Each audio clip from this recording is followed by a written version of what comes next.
found in the soil primarily, in our bodies. They are not created in a vacuum. So these are inorganic substances that are found in the soil. And I was reading a couple of days ago about a book. It's Trace Elements, and it was written by Dr. Henry Schroeder. And he said that mankind is digging his graveyard through his teeth. And for all of you, I think he said that because he was saying that because of the food that we are eating, we are getting sick. And I think this is one of the most important thing to tackle about minerals because it's essential for health.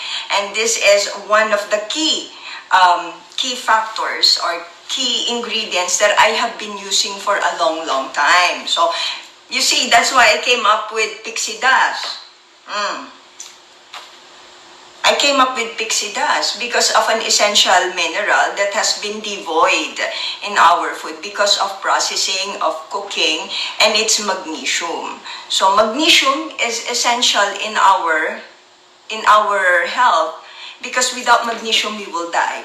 In fact, in a lot of cases right now, if a person had leukemia, lymphoma, or some form of osteosarcoma. That's why it's important to take a lot of magnesium. Now, magnesium is, I think for me, is one of the best, like a magic, really, because it's important in treatment of seizure disorders, hypertension, depression, cancer, diabetes, you name it.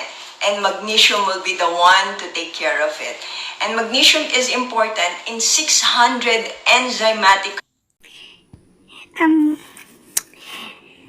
Okay, so magnesium is really important sa ating katawan kasi ang magnesium pala is marami siyang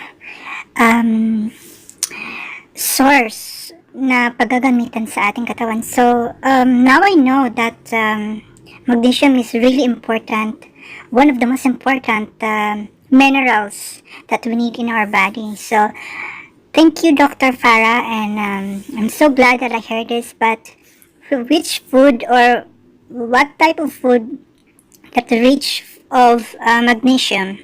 So, I wanted to find out more. Reactions in the body. Imagine 600 enzymatic reactions in the body, and if you are devoid with magnesium, guess what's gonna happen to those 600 enzymatic activities in your body? It's gonna go down, so it's not gonna go further, and that is detrimental to our health. So how do you know if you're taking a lot of magnesium? Well, magnesium is found in green leafy vegetables.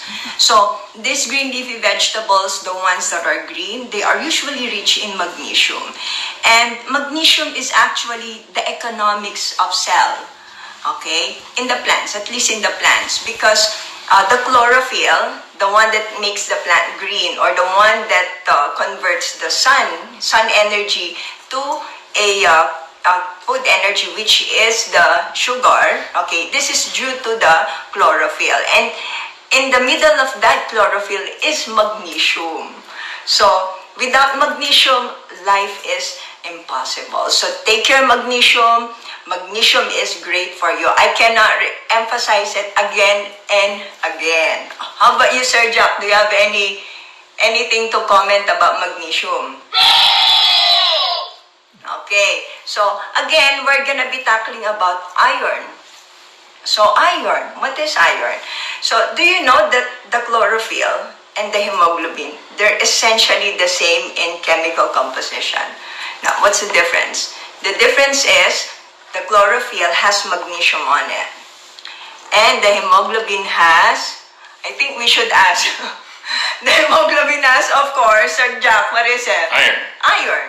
So, and one is found in plants, one is found in the humans. Human blood. Unless you have a human-plant hybrid. Yeah. So iron is important, because it makes us, it gives oxygen to our body, and it usually is lost during bleeding. So if there's chronic blood loss, okay, chronic blood loss, you usually see it in cancer. So if you have cancer, you're not really bleeding, but you have occult blood loss. Occult meaning you cannot see. So there's no frank bleeding, but then you are losing blood. So this is more common in people who have CKD, chronic kidney disease, and some form of cancer. So iron is very essential again because it is the oxygen is bound, has to be bound on an iron molecule, and it gives us a lot of oxygen. It oxygenates our body. Okay, so these are the foods that are rich in iron. Again, I have been asked this several times. You can use liver, molasses. Okay, that's the one that I always tell all of my clients. Again, molasses and liver. So these are rich in iron. So another mineral that is important is sulfur. Okay, sulfur. Sulfur is essential to life. All cells have sulfur on it. Now, sulfur is a very important detoxifying agent. And it's important as well in amino acid and glutathione production. So, sulfur can be used in dermatologic illnesses, in cancer, okay, in almost all actually. I use it in so many, I use it in infection.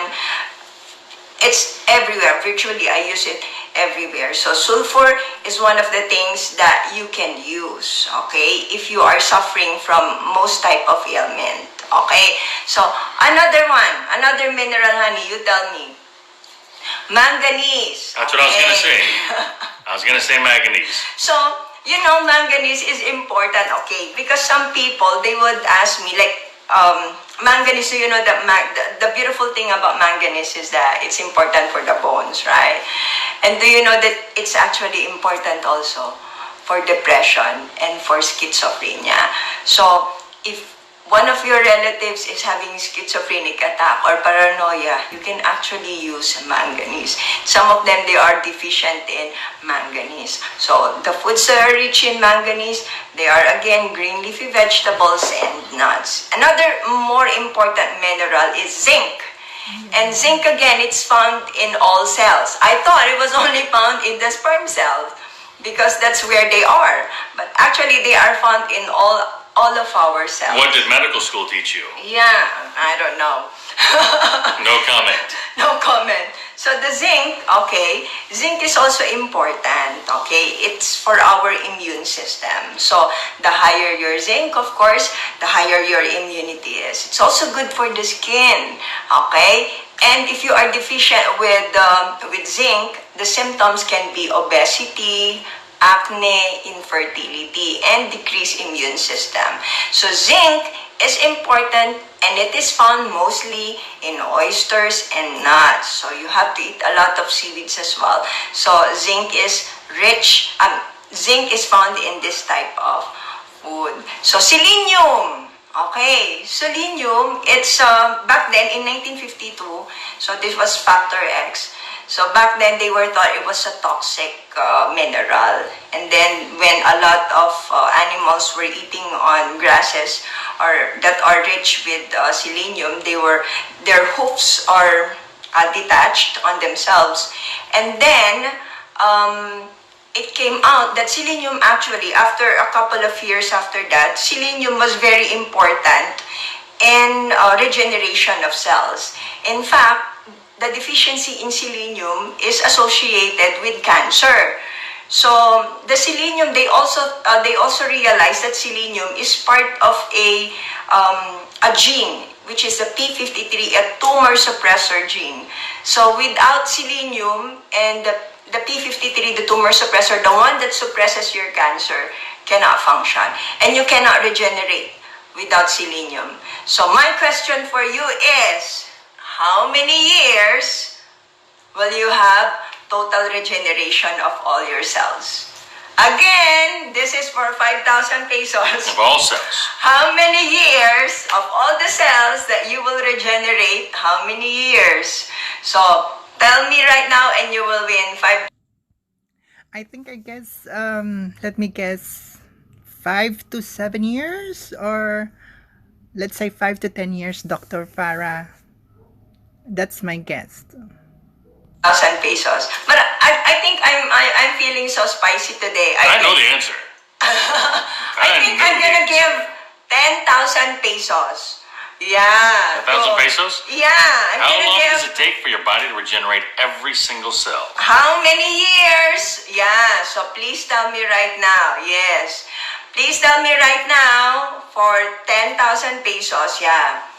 Tagalog na lang, sabi ni Larry Jazz. 10,000 pesos right now. Okay? Nope. How many years? No, it's not. 1 Nope. year. No, I'm sorry, Rowena.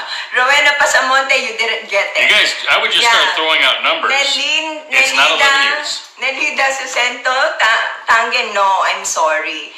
No. So, no, 600 years. Naku, nanlolo ko si Ate Let's Gomez. Okay. Dre SP? Which one is it? Which one is it? Okay. We'll see. No. RN Chris, no, it's not 2 years. No, Kumisol, no. No, Marvel, yeah. So, how many years? Okay, so that's very important, selenium. And the selenium, no. No, 100 years. Dre SP, you're very close. Try again. Yes, Kumisol. Kumisol! You got it. 7 years. It takes 7 years for our body to regenerate. Okay, the entire cell, 7 years. You're so good, Kumisol Cruz. You just won 10,000 pesos. You just won 10,000 pesos. I do not know how you were able to get that. Yes! She must be a genius. Okay, so again, selenium, you have to take it in an organic, okay? Because there's inorganic and then the organic source. The inorganic, usually it's sodium selenite.